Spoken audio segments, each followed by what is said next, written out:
നമസ്കാരം. നിങ്ങൾ നിങ്ങളുടെ ബാങ്കിനെ പൂർണ്ണമായിട്ടും വിശ്വസിക്കുന്നു അല്ലേ? ഒരു പക്ഷേ നിങ്ങളുടെ ബാങ്ക് നിങ്ങൾ പോലും അറിയാതെ നിങ്ങളെ ചതിക്കുന്നുണ്ട് എന്ന് പറഞ്ഞാൽ അത് നിങ്ങൾക്ക് വിശ്വസിക്കാൻ പറ്റുമോ? എല്ലാ ബാങ്കുകളും സത്യസന്ധമായിട്ടല്ല പ്രവർത്തിക്കുന്നത്. അത് നിങ്ങൾ മനസ്സിലാക്കേണ്ട ഒരു കാര്യമാണ്. ഇത് ഞാനല്ല ആധികാരികമായിട്ട് നിങ്ങളോട് പറയുന്നത്, പക്ഷേ reserve bank of India RBI ആണ്. RBI അവരുടെ ചരിത്രത്തിലെ തന്നെ ഏറ്റവും വലിയ ഒരു വാർണിംഗ് ഇപ്പോൾ RBIയുടെ അണ്ടറിൽ വരുന്ന ബാങ്കുകൾക്ക് ഇപ്പോൾ കൊടുത്തിരിക്കുകയാണ്. രാജ്യത്തെ എല്ലാ ബാങ്കുകൾക്കും RBI ഒരു വാർണിംഗ് കൊടുത്തിരിക്കുകയാണ്. ആ വാർണിംഗ് എന്താണെന്ന് വെച്ചാൽ നെവർ മിസ്ലീഡ് കസ്റ്റമേഴ്സ്, അതായത് കസ്റ്റമേഴ്സിനെ ഒരു തരത്തിലും തെറ്റിദ്ധരിപ്പിക്കുന്ന രീതിയിൽ പ്രവർത്തിക്കരുത് എന്നാണ്. നമുക്കിപ്പോൾ കാണാൻ പറ്റും ബാങ്കുകൾ പല തരത്തിലും കസ്റ്റമേഴ്സിനെ അഡ്വാൻറ്റേജ് എടുക്കുന്നുണ്ട്. അതായത് കസ്റ്റമേഴ്സ് പോലും അറിയാതെ ധാരാളമായിട്ട് അവരെ യൂട്ടിലൈസ് ചെയ്യുന്നുണ്ട് ഇപ്പോൾ രാജ്യത്തെ ബാങ്കുകൾ. അതെങ്ങനെയാണ് എന്നത് ഞാൻ വീഡിയോയിൽ പറയുന്നതായിരിക്കും. എങ്ങനെയാണ് ബാങ്കുകൾ കസ്റ്റമേഴ്സിനെ തെറ്റിദ്ധരിപ്പിക്കുന്നത്, ഇത് ഏതൊക്കെ തരത്തിലാണ് പറ്റിക്കപ്പെടുന്നത്, അങ്ങനെ ഒരുപാട് കാര്യങ്ങൾ, വളരെ ഇമ്പോർട്ടന്റ് ആയിട്ടുള്ള ഡീറ്റെയിൽഡ് ആയിട്ടുള്ള കാര്യങ്ങളാണ് ഈ വീഡിയോയിൽ ഞാൻ നിങ്ങളോട് പറയാൻ പോകുന്നത്.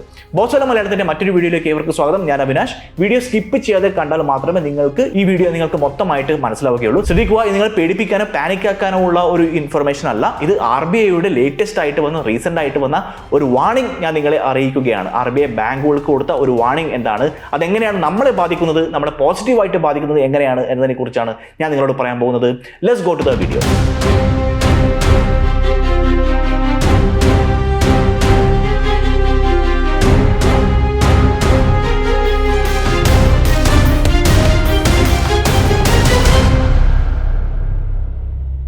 RBI ഇപ്പോൾ ബാങ്കുകൾക്ക് കൊടുത്തിരിക്കുന്ന താക്കീത് അല്ലെങ്കിൽ വാർണിംഗ് എന്താണെന്ന് വെച്ചാൽ നെവർ മിസ്ലീഡ് കസ്റ്റമേഴ്സ്, അതായത് കസ്റ്റമേഴ്സിനെ ഒരു തരത്തിലും മിസ്ലീഡ് ചെയ്യരുത്. ഇപ്പോൾ സ്വാഭാവികമായിട്ട് നിങ്ങൾക്ക് സംശയം ഉണ്ടാകും, എന്തുകൊണ്ടായിരിക്കും RBI ഇത്തരത്തിലൊരു വാർണിംഗ് കൊടുത്തത്? നമ്മൾ നമ്മുടെ ബാങ്കിനകത്ത് നമ്മൾ ഡെപ്പോസിറ്റ് ചെയ്യുന്നു, നമ്മൾ ഇൻവെസ്റ്റ്മെന്റ് ചെയ്യുന്നു, എല്ലാം ചെയ്യുന്നു. ബാങ്കുകളെ എങ്ങനെ നമ്മൾ വിശ്വസിക്കാതിരിക്കാൻ പറ്റും? ബാങ്കുകളെ വിശ്വസിച്ചുകൊണ്ടാണ് നമ്മൾ നമ്മുടെ സാമ്പത്തിക ഇടപാടുകൾ എല്ലാം തന്നെ നടത്തുന്നത്. എന്ത് സാഹചര്യത്തിലായിരിക്കും RBI ഇപ്പോൾ ഇങ്ങനെ ഒരു വാർണിംഗ് ബാങ്കുകൾക്ക് കൊടുത്തിട്ടുണ്ടാവുക? ഇങ്ങനെ ധാരാളം സംശയങ്ങൾ ഇപ്പോൾ നിങ്ങളുടെ മനസ്സിലൂടെ പോകുന്നുണ്ടാവും. ബാങ്കുകൾ ഇത്തരത്തിൽ കസ്റ്റമേഴ്സിനെ ചതിക്കുന്നുണ്ടോ, ചീറ്റ് ചെയ്യുന്നുണ്ടോ എന്നുള്ള സംശയമായിരിക്കും ഇപ്പോൾ നിങ്ങൾക്ക് ഏറ്റവും കൂടുതലായിട്ട് ഉണ്ടാവുക. അതിന്റെ ഉത്തരം യെസ് എന്ന് തന്നെയാണ്. ബാങ്കുകൾ കസ്റ്റമേഴ്സിന് ഒരുപക്ഷെ ആയിരങ്ങളോ ലക്ഷങ്ങളോ തന്നെ കോസ്റ്റിംഗ് ചെയ്യുന്നുണ്ട് എന്ന് തന്നെയാണ് ഇപ്പോഴുള്ള ഒരു യാഥാർത്ഥ്യം. അത് എങ്ങനെയാണെന്ന് വെച്ചാൽ, ഉദാഹരണത്തിന് നിങ്ങൾ ബാങ്കിൽ ഒരു ലോണിനായിട്ട് അപ്ലൈ ചെയ്യാൻ പോകുന്നു എന്ന് വിചാരിക്കുക.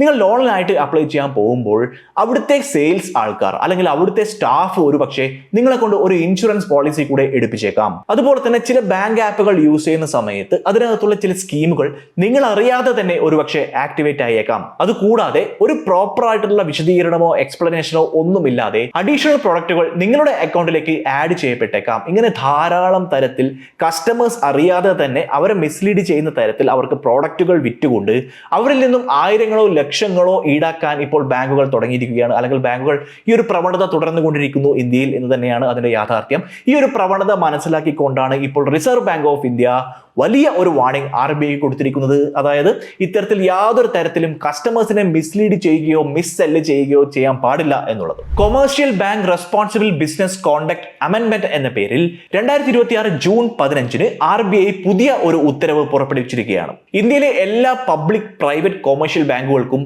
ഈ നിയമം ബാധകമാണ്. ബാങ്കുകൾക്ക് ഈ നിയമം പാലിക്കുന്നതിനായിട്ട് 2026 ഡിസംബർ 31 വരെയാണ് RBI സമയം അനുവദിച്ചിരിക്കുന്നത്. എന്തുകൊണ്ടാണ് RBI ഇത്തരത്തിലുള്ള സ്ട്രിക്റ്റ് ആയിട്ടുള്ള പോളിസി കൊണ്ടുവന്നിരിക്കുന്നത്? ഞാൻ നേരത്തെ പറഞ്ഞതുപോലെ മിസ് സെല്ലിംഗ് എന്ന പേരിലുള്ള ഒരു തട്ടിപ്പ് ഇന്ത്യയിലെ ബാങ്കുകൾ നടത്തിക്കൊണ്ടുവരുന്നു എന്നുള്ള ഒരു കാര്യം RBIയുടെ ശ്രദ്ധയിൽപ്പെട്ടത് കൊണ്ട് തന്നെയാണ്. ഇനി നമുക്ക് ഓരോന്നായിട്ട് ഇത് ബ്രേക്ക് ഡൗൺ ചെയ്തുകൊണ്ട് പറയാം. എന്താണ് മിസ് സെല്ലിംഗ്? ഞാൻ നേരത്തെ പറഞ്ഞ പോലെ അതേ ഒരു ഉദാഹരണം തന്നെ പറയാം. നിങ്ങൾ ബാങ്കിൽ ചെന്നിട്ട് FD ഓപ്പൺ ചെയ്യാൻ വേണ്ടി പോകുന്നു, അല്ലെങ്കിൽ ഓൾറെഡി നിങ്ങൾക്കുള്ള FDയുമായി ബന്ധപ്പെട്ട ഒരു സംശയത്തിനോ അതുമായി ബന്ധപ്പെട്ട എന്തെങ്കിലും ക്ലാരിഫിക്കേഷനോ മറ്റുമായിട്ട് നിങ്ങൾ ബാങ്കിൽ ചെല്ലുന്നു.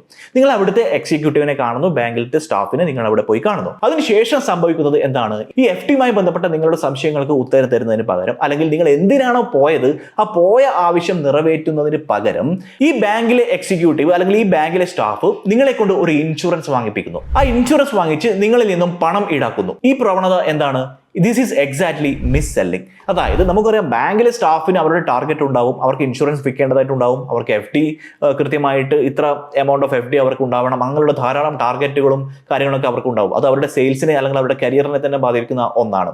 അവർ ഇത്തരത്തിലുള്ള കാര്യങ്ങളൊക്കെ നിറവേറ്റുന്നതിനായിട്ട് കസ്റ്റമേഴ്സിനെ ഇത്തരത്തിൽ മിസ് സെല്ല് ചെയ്തുകൊണ്ട്, കസ്റ്റമർ എന്തിനാണോ അവിടെ ആക്ച്വലി പോയത് ആ കാര്യത്തിലേക്ക് അല്ലാതെ മറ്റൊരു പ്രൊഡക്റ്റ് കസ്റ്റമേഴ്സിലേക്ക് അടിച്ചേൽപ്പിച്ചുകൊണ്ട് അവരിൽ നിന്നും പണം ഈടാക്കുന്ന ഒരു പ്രവണത ഭയങ്കരമായിട്ട് ഇന്ത്യൻ ബാങ്കുകളിൽ ഇപ്പോൾ നടന്നുകൊണ്ടിരിക്കുന്നു. പലപ്പോഴും സാധാരണക്കാരായ ബാങ്ക് കസ്റ്റമർമാർക്ക് അവർ എന്താണ് ആക്ച്വലി വാങ്ങിച്ചത് എന്ന് പോലും അറിയാത്ത ഒരു പ്രവണത ഉണ്ടാകുന്നു. ഇതാണ് മിസ് സെല്ലിംഗ്. സോ മിസ് സെല്ലിംഗുമായി ബന്ധപ്പെട്ട RBIയുടെ ഒരു ഡെഫിനിഷൻ എന്താണെന്ന് വെച്ചാൽ സെല്ലിംഗ് അൺസ്യൂട്ടബിൾ പ്രോഡക്ട്സ്, അതായത് കസ്റ്റമേഴ്സിന് സ്യൂട്ടബിൾ അല്ലാത്ത ഉൽപ്പന്നങ്ങൾ അവരെ കൊണ്ട് വാങ്ങിപ്പിക്കുക. ഒരു ചെറിയ ഉദാഹരണം പറയുകയാണെങ്കിൽ 75 വയസ്സ് പ്രായമുള്ള ഒരു വയോധികൻ ബാങ്കിൽ ചെല്ലുന്നു. എന്തിന്? അദ്ദേഹത്തിന് റിട്ടയർ ചെയ്യുമ്പോൾ കിട്ടിയ പണത്തിൽ നിന്നും ഒരു പെർട്ടിക്കുലർ എമൗണ്ട് FD ആയിട്ട് നിക്ഷേപിക്കണം. ഇയാൾ ബാങ്കിൽ പോകുന്ന സമയത്ത് ആ ബാങ്കിലുള്ള ആൾ എന്ത് ചെയ്യുന്നു? ഇദ്ദേഹത്തിനെ കൊണ്ട് ആ പണം FDയിൽ നിക്ഷേപിക്കാൻ സമ്മതിക്കാതെ ഒരു 10 വർഷത്തെ ഇൻഷുറൻസ് പ്ലാൻ വാങ്ങിക്കുന്നു, അതല്ലെങ്കിൽ മ്യൂച്വൽ ഫണ്ടിൽ നിക്ഷേപിക്കാൻ നിർദ്ദേശിക്കുന്നു. സ്വാഭാവികമായിട്ടും 75 വയസ്സുള്ള ആളാണ് നമ്മുടെ കസ്റ്റമേഴ്സ്. 10 വർഷത്തേക്ക് നിക്ഷേപിക്കാൻ പറഞ്ഞാൽ ആ പണത്തിൽ നിന്നുള്ള ബെനിഫിറ്റ് അദ്ദേഹത്തിന് അനുഭവിക്കാൻ പറ്റുമോ ഇല്ലയോ എന്നുള്ള കാര്യത്തിൽ സംശയമാണ്. സോ ഇവിടെ ആർക്കാണ് ബെനിഫിറ്റ്? കസ്റ്റമറിനല്ല, പകരം ബാങ്കിനാണ്. ഇത് RBIയുടെ ഒരു ഡെഫിനിഷൻ ഓഫ് മിസ് സെല്ലിംഗ് ആണ്. മറ്റൊരു ഡെഫിനിഷൻ എന്ന് പറയുന്നത് providing false or incomplete information, അതായത് തെറ്റായ അല്ലെങ്കിൽ പൂർണ്ണമല്ലാത്ത വിവരങ്ങൾ കസ്റ്റമർക്ക് നൽകുക. അതായത് ബെനിഫിറ്റുകൾ ഹൈലൈറ്റ് ചെയ്യുന്നു, റിസ്കുകൾ മറച്ചുകൊണ്ട്. ഒരു ചെറിയ ഉദാഹരണം പറയുകയാണെങ്കിൽ ബാങ്ക് 15% റിട്ടേൺ പ്രോമിസ് ചെയ്യുന്നു, പക്ഷേ ഒളിഞ്ഞിരിക്കുന്ന ചില കാര്യങ്ങൾ അവർ മറച്ചു വെക്കുന്നു. അവ എന്തൊക്കെയാണ്?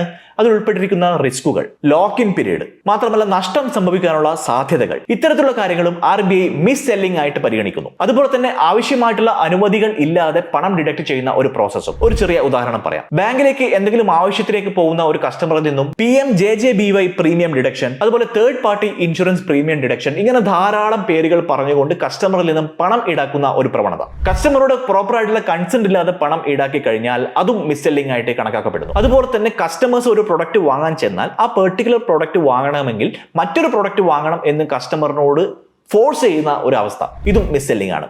ഒരു ഉദാഹരണം ഞാൻ പറഞ്ഞുതരാം. ഒരാൾ ഭവന വായ്പ എടുക്കുന്നതിനായിട്ട് ബാങ്കിൽ പോകുന്നു. ബാങ്കിൽ പോകുന്ന സമയത്ത് ബാങ്കിലത്തെ ആൾ ഈ ആളോട് പറയുകയാണ്, കസ്റ്റമറിനോട് പറയുകയാണ്, നിങ്ങൾക്ക് ഹോം ലോൺ ഞാൻ തരാം, പക്ഷെ നിങ്ങൾ ഹോം ലോൺ എടുക്കണമെങ്കിൽ നിങ്ങൾ ഇൻഷുറൻസും എടുത്തിരിക്കണം. RBIയുടെ നിയമപ്രകാരം ഇത് ഇല്ലീഗലും മിസ് സെല്ലിംഗുമാണ്. അതുപോലെ തന്നെ SEBI, IRDAI, PFRDA റെഗുലേഷൻസ് ഒക്കെ വയലേറ്റ് ചെയ്യുക. ഇത്തരത്തിലുള്ള കാര്യങ്ങളും ഇന്ത്യയിലെ ബാങ്കുകൾ ഇപ്പോൾ ചെയ്തു വരുന്നതായിട്ട് RBIയുടെ ശ്രദ്ധയിൽപ്പെട്ടിട്ടുണ്ട്. ഒരു ഉദാഹരണം ഞാൻ പറയുകയാണെങ്കിൽ മ്യൂച്വൽ ഫണ്ടുകൾ ഫിക്സഡ് ഡെപ്പോസിറ്റുകളേക്കാൾ സേഫ് ആണ് എന്ന് ക്ലെയിം ചെയ്യുക. അതുപോലെ തന്നെ ഇൻഷുറൻസ് സറണ്ടർ വാല്യൂയെ കുറിച്ചുള്ള തെറ്റായ വിവരങ്ങൾ കസ്റ്റമർക്ക് നൽകുക. ചുരുക്കി പറയുകയാണെങ്കിൽ കസ്റ്റമേഴ്സിന്റെ അറിവില്ലായ്മ, ഇത്തരത്തിലുള്ള കാര്യങ്ങളെ കുറിച്ചുള്ള കസ്റ്റമേഴ്സിന്റെ അറിവില്ലായ്മ ബാങ്കിലെ ആളുകൾ അവരുടെ സെയിൽസ് ടാർഗറ്റ് പൂർത്തിയാക്കുന്നതിനായിട്ട് എക്സ്പ്ലോയിറ്റ് ചെയ്യുന്ന ഒരു പ്രോസസ്സ്. ഇതെല്ലാം മിസ് സെല്ലിംഗ് ആയിട്ടാണ് RBI കണക്കാക്കുന്നത്. മറ്റൊരു പ്രധാനപ്പെട്ട മാറ്റം ഇനി വരാൻ പോകുന്നത്, ഇനി ഫോഴ്സ്ഡ് ആയിട്ടുള്ള ഇൻഷുറൻസ് ആരും എടുക്കേണ്ടതായിട്ടില്ല. അതായത് നിങ്ങൾ ഒരു ലോണിനോ എന്തെങ്കിലും കാര്യത്തിനോ ബാങ്കിൽ പോവുകയാണെങ്കിൽ, ഒരു ചെറിയ ഉദാഹരണം പറയുകയാണെങ്കിൽ, ഒരു ഹോം ലോൺ എടുക്കാൻ ഒരാൾ ബാങ്കിൽ പോകുന്ന സമയത്ത് ഒരു 20 ലക്ഷം രൂപയുടെ ഹോം ലോൺ ആണ് എടുക്കുന്നതെന്ന് വിചാരിക്കുക. അപ്പോൾ ബാങ്ക് ഉദ്യോഗസ്ഥൻ അല്ലെങ്കിൽ ഈ ഹോം ലോണുമായി ബന്ധപ്പെട്ട ഉദ്യോഗസ്ഥൻ ഈ കസ്റ്റമറോട് പറയുകയാണ്, നിങ്ങൾക്ക് ലോൺ ഞങ്ങൾ തരാം, പക്ഷേ നിങ്ങളുടെ ലോൺ ഇൻഷുർ ചെയ്യേണ്ടത് വളരെ പ്രധാനപ്പെട്ട ഒരു കാര്യമാണ്. അത്തരത്തിൽ ഇനി പറയാൻ, അതായത് ഈ ഇൻഷുറൻസ് എടുക്കുമെങ്കിൽ മാത്രമേ നിങ്ങൾക്ക് ഭവന വായ്പ തരൂ എന്ന് പറയാനുള്ള അധികാരം ഇനി തൊട്ട് ബാങ്കിനില്ല. പലപ്പോഴും ആളുകളെ ബാങ്ക് മിസ്ലീഡ് ചെയ്യുകയാണ്. ആയിരക്കണക്കിന് രൂപ, ലക്ഷക്കണക്കിന് രൂപ ഇത്തരത്തിൽ ഇൻഷുറൻസിനും മറ്റുമായിട്ട് ഓൾറെഡി ഒരു ലോൺ എടുക്കാൻ വേണ്ടിയിട്ടാണ് പോകുന്നത്. അതൊരു വലിയ ബാധ്യതയാണ്. അത് ഹോം ലോൺ ആവട്ടെ, വെഹിക്കിൾ ലോൺ ആവട്ടെ. പക്ഷെ അതിന് ഇൻഷുറൻസും കൂടി എടുക്കണം എന്ന് ബാങ്ക് പറയുന്നത് എക്സ്ട്രാ ഒരു ബാധ്യത, അല്ലെങ്കിൽ അവരുടെ ഒരു സെയിൽസ് ടാർഗറ്റ് നമ്മുടെ തലയിലേക്ക് വെച്ച് തരുന്ന ഒരു പ്രോസസ്സാണ്. അതിനെതൊട്ട് നടപ്പിലാവില്ല എന്നതാണ് വലിയ സന്തോഷകരമായ ഒരു വസ്തുത. ബാങ്ക് നിങ്ങളോട് പറയായിരിക്കും, ഒരുപക്ഷെ റിസ്കിൽ നിന്നുള്ള പ്രൊട്ടക്ഷന് വേണ്ടിയിട്ടാണ് നമ്മൾ ഇൻഷുറൻസ് എടുക്കാൻ നിങ്ങളോട് പറയുന്നത്. പക്ഷേ ഇത് കസ്റ്റമേഴ്സിന്റെ, ഇതിനൊട്ട് കംപ്ലീറ്റ്ലി കസ്റ്റമേഴ്സിന്റെ ഓപ്ഷനാണ് ഇൻഷുറൻസ് എടുക്കണോ വേണ്ടയോ എന്നുള്ള കാര്യം. അതുപോലെ തന്നെ കൺസെന്റുമായി ബന്ധപ്പെട്ട പുതിയ നിയമങ്ങളിൽ മാറ്റം വരാൻ പോവുകയാണ്. അതായത് കസ്റ്റമേഴ്സിന് അവരുടെ അനുവാദം, അതായത് ബാങ്ക് നമുക്ക് ഒരു ലോൺ എടുക്കാൻ പോകുന്ന സമയത്ത് അല്ലെങ്കിൽ ബാങ്കിന്റെ പ്രോസസ്സുമായി ബന്ധപ്പെട്ട് ഒരുപാട് ഡോക്യുമെന്റ്സും കാര്യങ്ങളും ഒക്കെ ഉണ്ടാവും. നമ്മൾ അതിലൊക്കെ സൈൻ ചെയ്യുകയും ചെയ്യും. ചെറിയ ഉദാഹരണം, ലോൺ എടുക്കാൻ പോകുന്ന സമയത്ത് സ്വാഭാവികമായിട്ടും ഒരുപാട് വലിയ ഡോക്യുമെന്റ്സ് തന്നിട്ട് നമ്മളതിൽ സൈൻ ചെയ്യും. അതിനകത്ത് കൺസെന്റുമായി ബന്ധപ്പെട്ട നമ്മൾ അവർക്ക് കൊടുക്കുന്ന പെർമിഷനുമായി ബന്ധപ്പെട്ട ഒരുപാട് റൂൾസ് ഒക്കെ എഴുതിയിട്ടുണ്ടാവും. ഒരാളും 90% ആളുകളും ഈ ഫുൾ ഡോക്യുമെന്റ്സ് വായിച്ചിട്ടല്ല അത് ഒപ്പിടുന്നത്. ഈ കാര്യത്തിൽ ഇനി തൊട്ട് മാറ്റം വരാൻ പോവുകയാണ്. അതായത് മുമ്പ് ഉണ്ടായിരുന്നത് കൺസെന്റുമായി ബന്ധപ്പെട്ട ഡോക്യുമെന്റ്സുകൾ 5, 10, 20 പേജുള്ള ബുക്ക്ലെറ്റ്സുകളായിരുന്നു. അതുപോലെ ടേംസ് ആൻഡ് കണ്ടീഷൻസ് ഒക്കെ വളരെ ചെറിയ അക്ഷരത്തിൽ ആരും ശ്രദ്ധിക്കാത്ത രീതിയിലായിരുന്നു അവർ എഴുതിക്കൊണ്ടിരുന്നത്. അതുപോലെ പല ചെക്ക് ബോക്സുകളും ഓൾറെഡി സെലക്ട് ചെയ്ത രീതിയിലായിരുന്നു ഉണ്ടായിരുന്നത്. ഇനി പുതിയ നിയമം വരുന്നതോടുകൂടി ഓരോ പ്രോഡക്റ്റിനും, ബാങ്കിൽ നിന്നും ഒരു കസ്റ്റമർ വാങ്ങുന്ന ഓരോ പ്രോഡക്റ്റിനും സെപ്പറേറ്റ് ആയിട്ടുള്ള കൺസെന്റ് ഫോംസ് ഉണ്ടായിരിക്കണം. അതുപോലെ തന്നെ വളരെ ക്ലിയറും റെക്കോർഡും ആയിരിക്കണം കൺസെന്റ്. മാത്രമല്ല ചെക്ക് ബോക്സുകളിലുള്ള ഡിഫോൾട്ട് ആയിട്ടുള്ള ഓപ്ഷൻ എപ്പോഴും നോ ആയിരിക്കണം. യെസ് എന്ന് പറയുന്ന ഓപ്ഷൻ കസ്റ്റമേഴ്സ് തന്നെ ആക്റ്റീവായിട്ട് തിരഞ്ഞെടുക്കേണ്ടതാണ്. അത് മാത്രമല്ല വളരെ പ്രോപ്പർ ആയിട്ടാണ് കൺസെന്റ് കസ്റ്റമറിൽ നിന്നും എടുത്തത് എന്നുള്ള കാര്യം ബാങ്ക് എന്നെ തൊട്ട് പ്രൂവ് ചെയ്യേണ്ടതായിട്ടുമുണ്ട്. അതുപോലെ പലപ്പോഴും നമുക്ക് അറിയാത്ത മറ്റൊരു കാര്യം എന്ന് പറയുന്നത്, ബാങ്ക് രംഗത്ത് പലപ്പോഴും നമുക്ക് പല പ്രൊഡക്റ്റുകളും വിൽക്കാനായിട്ട് നിൽക്കുന്ന ആളുകളൊക്കെ, പല കൗണ്ടറിലും പല ആളുകളൊക്കെ ഉണ്ട്. അവർ ഡയറക്ട്ലി ബാങ്കിന്റെ എംപ്ലോയീസ് അല്ല, അവർ പലപ്പോഴും ഏജന്റുകളാവാം. ഒന്നുകിൽ ഡയറക്റ്റ് സെല്ലിംഗ് ഏജന്റ് ആവാം, അല്ലെങ്കിൽ ഡയറക്ട് മാർക്കറ്റിംഗ് ഏജന്റുകളും ആവാം. സോ RBI ഇവരുടെ കാര്യത്തിലും പുതിയ നിയമങ്ങൾ കൊണ്ടുവരാൻ പോവുകയാണ്. അതായത് ഏജന്റുമാർ ഒരിക്കലും ബാങ്ക് എംപ്ലോയി ആണ് എന്ന രീതിയിൽ കസ്റ്റമേഴ്സിനെ അപ്രോച്ച് ചെയ്യാൻ പാടില്ല. അതുപോലെ തന്നെ ഫാൾസ് ആയിട്ടുള്ള ഒരു പ്രോമിസസും കസ്റ്റമേഴ്സിന് കൊടുക്കാൻ പാടില്ല. നേരത്തെ കൂട്ടി പെർമിഷൻ വാങ്ങാതെ കസ്റ്റമറുടെ വീടോ ജോലി സ്ഥലമോ സന്ദർശിക്കാനും പാടില്ല. മാത്രമല്ല അനുവദനീയമായ സമയത്തിലല്ലാതെ കസ്റ്റമേഴ്സിനെ കോൺടാക്ട് ചെയ്യാനും പാടില്ല. രാവിലെ 8 മണിക്കും രാത്രി 7 മണിക്കും ഇടയിൽ മാത്രമേ ഈ ഏജൻസിന് കസ്റ്റമേഴ്സിനെ കോൺടാക്ട് ചെയ്യാനുള്ള അനുമതി ഇനി തൊട്ടുള്ളൂ. ഏജൻസിന്റെ എല്ലാ പ്രവർത്തികൾക്കും ബാങ്കിനായിരിക്കും ഉത്തരവാദിത്തം. മറ്റൊരു പ്രധാനപ്പെട്ട കാര്യം എന്ന് പറയുന്നത് വളരെ കസ്റ്റമർ ഫ്രണ്ട്ലി ആയിട്ടുള്ള ഒരു കാര്യം എന്ന് പറയുന്നത് എല്ലാ ഡോക്യുമെന്റ്സും റീജിയണലി ആവശ്യമെങ്കിൽ അവൈലബിൾ ആയിരിക്കണം. അതായത് കേരളത്തിലുള്ള ഒരാൾക്ക് ബാങ്കുമായി ബന്ധപ്പെട്ട ഡോക്യുമെന്റ്സ് മലയാളത്തിൽ വേണം എന്ന് ആവശ്യപ്പെടുകയാണെങ്കിൽ ബാങ്ക് അവർക്ക് മലയാളത്തിലുള്ള ഡോക്യുമെന്റ് കൊടുക്കാൻ റെസ്പോൺസിബിൾ ആണ്. അതുപോലെ തന്നെ പ്രൊഡക്റ്റുകൾ റെക്കമെൻഡ് ചെയ്യുന്ന സമയത്ത് ബാങ്ക് ഇനി തൊട്ട് കസ്റ്റമറിന്റെ പ്രായം, സാമ്പത്തികപരമായ അറിവ്, റിസ്ക് എടുക്കാനുള്ള അവരുടെ കപ്പാസിറ്റി ഇതെല്ലാം കൃത്യമായിട്ട് ബാങ്ക് ചോദിച്ച് മനസ്സിലാക്കണം. അതിനുശേഷം മാത്രമേ അവർക്കൊരു പ്രൊഡക്റ്റ് സജസ്റ്റ് ചെയ്യാൻ ബാങ്കുകൾക്ക് അനുമതിയുള്ളൂ. ഞാൻ നേരത്തെ പറഞ്ഞ പോലെ 75 വയസ്സ് പ്രായമുള്ള ഒരു വയോധികന് 10 വർഷത്തെ ലോങ് ടേം മ്യൂച്വൽ ഫണ്ട് പ്ലാനുകൾ റെക്കമെൻഡ് ചെയ്യാൻ ഇനി തൊട്ട് ബാങ്കുകൾക്ക് അധികാരമില്ല. ഇനി ഈ ഒരു നിയമം ഇംപ്ലിമെന്റ് ആയി കഴിഞ്ഞാൽ, പ്രാബല്യത്തിൽ വന്നു കഴിഞ്ഞാൽ, എന്നിട്ടും ബാങ്ക് ഈ ഒരു മിസ് സെല്ലിംഗ് തുടരുകയാണെങ്കിൽ എന്തായിരിക്കും സംഭവിക്കുക? കസ്റ്റമറിന്റെ പണം ബാങ്ക് തിരിച്ചു കൊടുക്കാൻ റെസ്പോൺസിബിൾ ആണ്. അതുപോലെ തന്നെ പലിശ നിരക്കും കസ്റ്റമർക്ക് ബാങ്ക് തിരിച്ചു കൊടുക്കണം. മാത്രമല്ല കസ്റ്റമർക്ക് സംഭവിച്ച സാമ്പത്തിക നഷ്ടത്തിനും മാനസിക പ്രയാസത്തിനും ബാങ്ക് നഷ്ടപരിഹാരം കൊടുക്കേണ്ടതായിട്ടുണ്ട്. ഇനി കസ്റ്റമർ എന്താണ് ചെയ്യേണ്ടത്? അതായത് ഒരു ബാങ്ക് മിസ് സെല്ലാണ് ചെയ്തത് എന്ന് കസ്റ്റമർക്ക് മനസ്സിലാക്കി കഴിഞ്ഞാൽ കസ്റ്റമർ എന്താണ് ചെയ്യേണ്ടത്? ഒന്നാമത്തെ കാര്യം, ബാങ്കിന്റെ നോഡൽ ഓഫീസർക്ക് ഒരു കംപ്ലൈന്റ് സബ്മിറ്റ് ചെയ്യുക. 30 ദിവസത്തിനുള്ളിൽ ഈ കംപ്ലൈന്റിന് യാതൊരു തരത്തിലുള്ള പരിഹാരവും കിട്ടുന്നില്ല എന്നാണെങ്കിൽ RBIയുടെ ഇന്റഗ്രേറ്റഡ് ഓംബുഡ്സ്മാൻ സിസ്റ്റം വഴി മറ്റൊരു കംപ്ലൈന്റും ഫയൽ ചെയ്യുക. RBIയുടെ കംപ്ലൈന്റ് മാനേജ്മെന്റ് സിസ്റ്റം അഥവാ CMS എന്ന് പറയുന്ന പോർട്ടൽ വഴി നിങ്ങൾക്ക് ഇത് ചെയ്യാവുന്നതാണ്. മാത്രമല്ല കസ്റ്റമറിന്റെ വിശ്വാസം ഹനിക്കുന്ന രീതിയിൽ ധാരാളമായിട്ട് ഇൻഷുറൻസ് സെയിലുകളും മറ്റും നടക്കുന്നുണ്ട് എന്ന കാര്യം ഇപ്പോൾ ഫിനാൻസ് മിനിസ്റ്റർ നിർമ്മല സീതാരാമന്റെയും IRDAയുടെയും ശ്രദ്ധയിൽപ്പെട്ടിരിക്കുകയാണ്.